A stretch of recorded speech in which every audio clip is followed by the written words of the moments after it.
Sana all. Pa-parcel lang sila. Sana all. Na. Nani yung lamesa? Sana all. May parcel sila, o, di ba?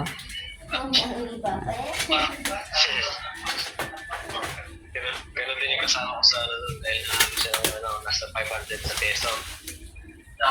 Tagal din siya sa peso. Kaso tumakas siya pauwi. Kaso naharap sa airport. Kasi wala siya mga document para pauwi. Tumuli lang ng ticket.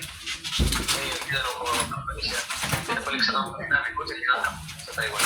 Kung sila tinanggap parang company. May mga pinakasan ko siya ang natanggap. Kaya yung nag-door, kawawa siya. Buti na lang nakaharap siya. Pinakasin mo ito kayo na lang kung kaya dahil sa talpak din. Hindi, wow. Akin yan. Lalaruin ko yan.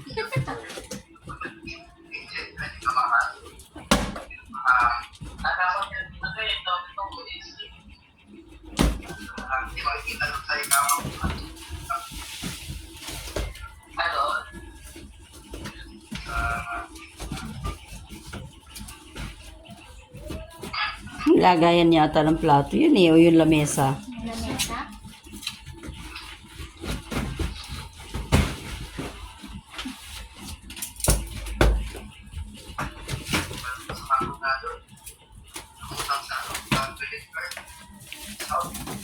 Dito pa sila. May lamesa.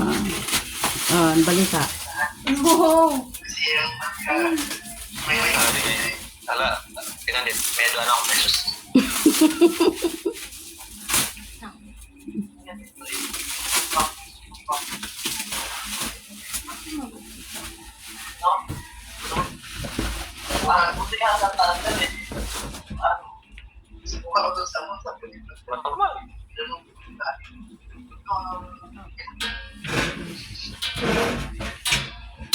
Naka-assemble na pala eh. Ang baba.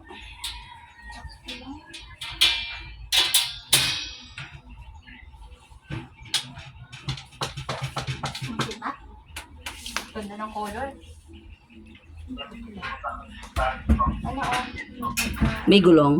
Wala. Ayaw ni Papa. Kasi may kapatid daw ako pa.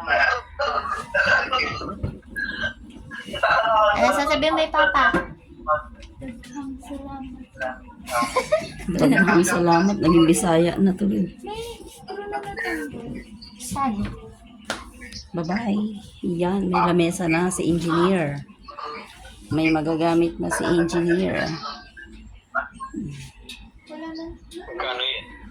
Baka excess lang siya. 6 plus yata, 7. 677. Ayun. 678 ka, no? Extra lang siya. Gagamitin ni engineer. Shopee yan. Lazada. TikTok? Ay, TikTok. Ano ba yan? Ewan. Bye-bye.